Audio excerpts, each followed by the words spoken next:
Welcome one, welcome all.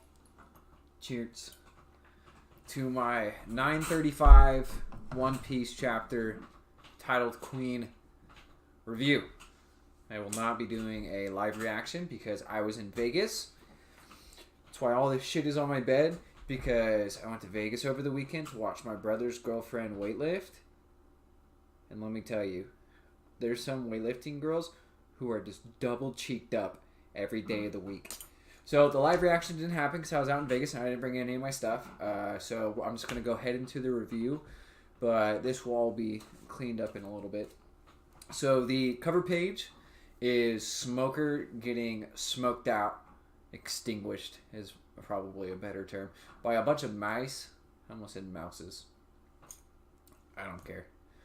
Cool. We're going to see Smoker. I feel like since there's no cover serial mini arcs on the cover series, that Oda's going to be doing this for about another, probably till the end of Act 2.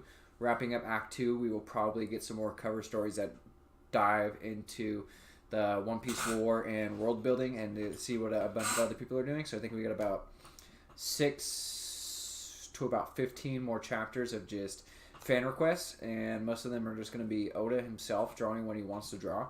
Everybody knows that Noda Skywalker is Oda, so he's just going to draw what he wants to draw for a little while longer and then taking a few more fan requests, but that's not like the bulk of this chapter. And if you've made it this far, subscribe.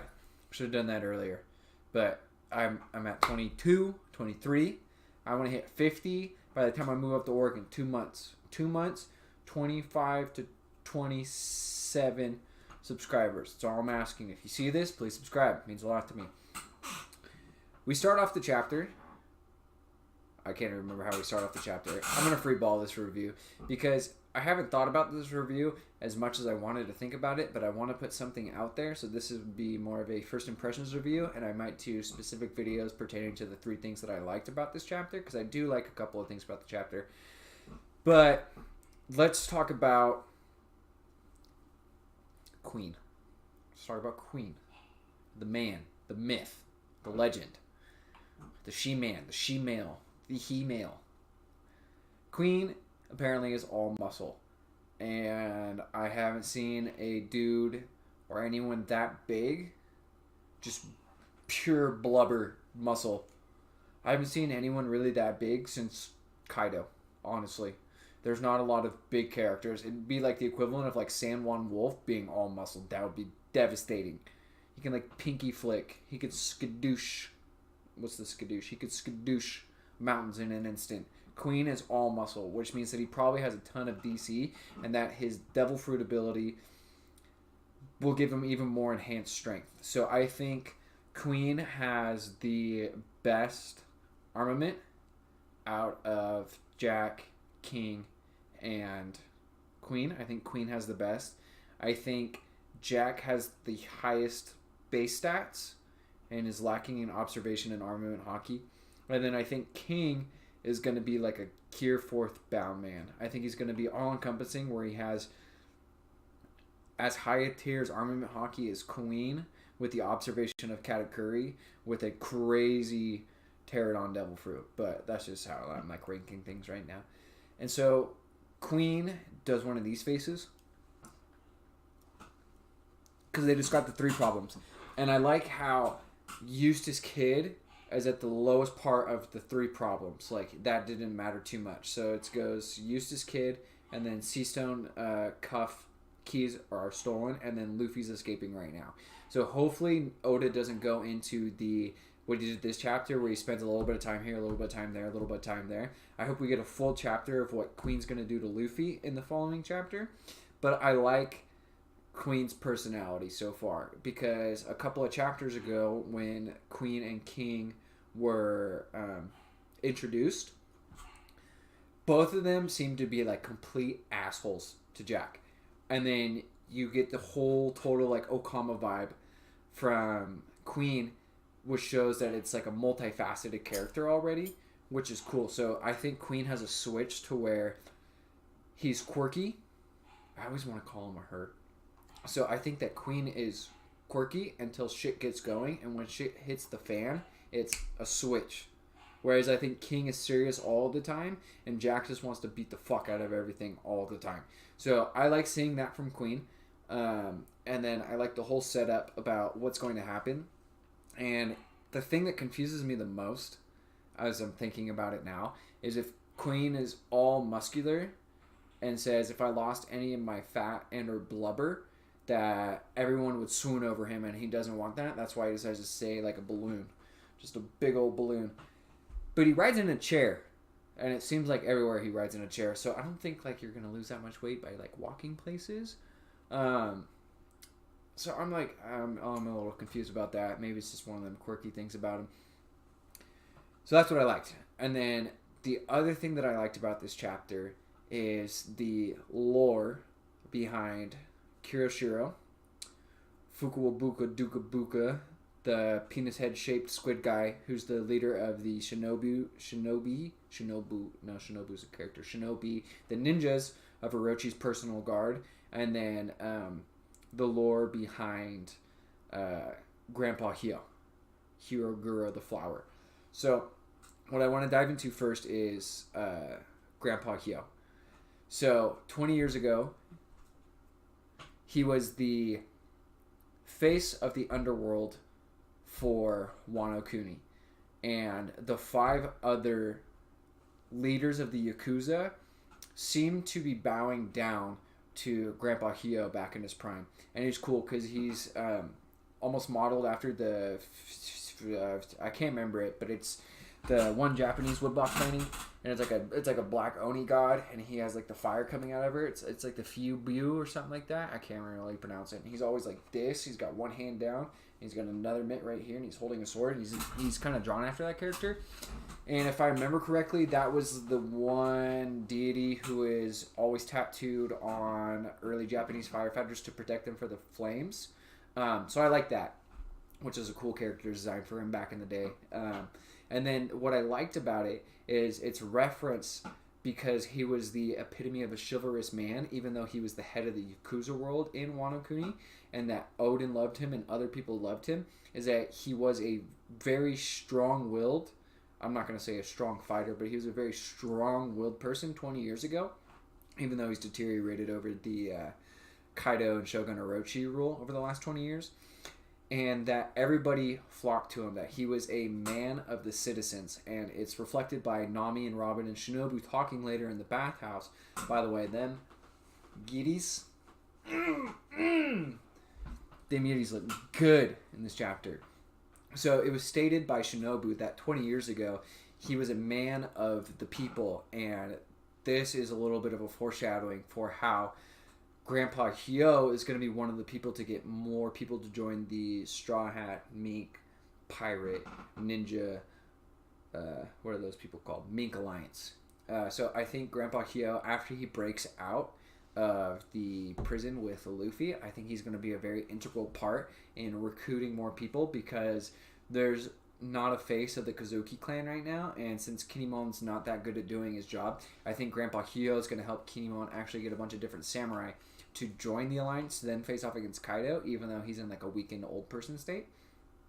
The other thing that I liked is regarding Fuku, I'm going to call him Fuku, penis head. The other thing that I liked about Fuku is that he's a man of his own agenda. And so you have Kawamatsu, Ashura Doji, the 9 Red Scabbards, you have Grandpa Hyo. Everyone had this loyalty to Odin. And Fuku took his ninjas and then skirted over to the other side, which means that he's in it not for the loyalty, he's in it for personal gain. And it's cool to see that, because in this arc we're so heavily influenced and brought to almost chapter by chapter how much people have loved Odin, and how like Luffy is paralleling Odin, that he can get a bunch of people to come to his side. But then you have those people like Fuku who are in it for their own personal gain, whether that be like wealth, whether that be protection / security, whether that be like ulterior motives. If he's a part of, I don't want to say he's a part of the world government, but if he's a part of like the overarching underworld of the One Piece world, that's cool to see. So I like how they said that he transferred sides 20 years ago and that he's doing his own thing now. And then, who was the third? Kiyoshiro. Kiyoshiro is what I want to talk about.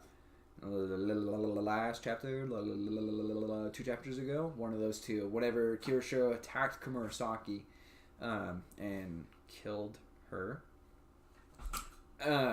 Nami states that I can't tell what that man is thinking, meaning that his motives are so well hidden that we probably aren't going to know what's going to happen with Kiyoshiro until probably right before the final battle or the final battle. And I absolutely love how mysterious he's been and how Oda is writing Kiyoshiro as a character, because he's like happy-go-lucky, he's like super chill, relaxed, not stoic, not like a tight ass, and he seems like he goes with the flow, but when shit gets serious, he gets serious too. And so this hides and masks different pathways and opportunities of what Kiyoshiro could go down or what he could do regarding the future. I think that he's going to end up being a good guy without siding with the Straw Hats. Enemy of my enemy is my friend. And I think Kiyoshiro's ultimate plot point is to somehow gain control of Wano. I might do a video about that in about 20 minutes after I'm done rendering this. But Kiyoshiro now, from this previous chapter, is suggested. I don't know my words right now. It's been a very long week, and it's only Tuesday.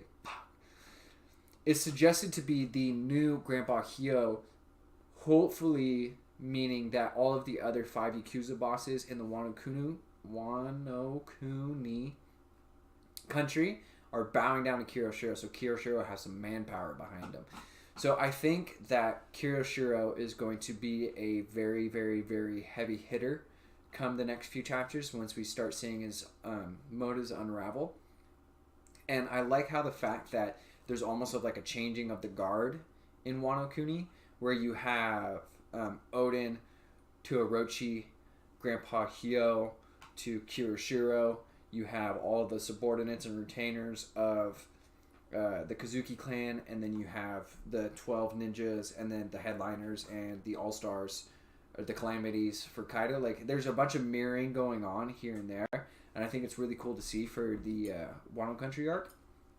And other than that, it's just kind of like chit-chat here and there, a little bit of exposition, moving the plot forward a little bit. I'm sad that we didn't get to see more of the explanation of Robin from 2 chapters ago about how she infiltrated and got all that information on Shogun, Orochi, and Kaido. I wish a little bit more of that would have been explained in this chapter, but it'll probably happen within the chapter this week or the chapter next week. There's no break, so there's chapter this week, which is nice. I'm going to try and do that on time. Promise I'm going to get some shit done, do some homework, review the chapter, live react to it. Other than that, honestly, I give the chapter probably about 7. Soft 7. Maybe a solid 7. It wasn't good. It wasn't bad. Let me rephrase that. It wasn't amazing, and it wasn't terrible. But it wasn't a 5. Because usually 5 is right in the middle. Means like so. It's a little bit above average, so that's why I'm giving it a 7.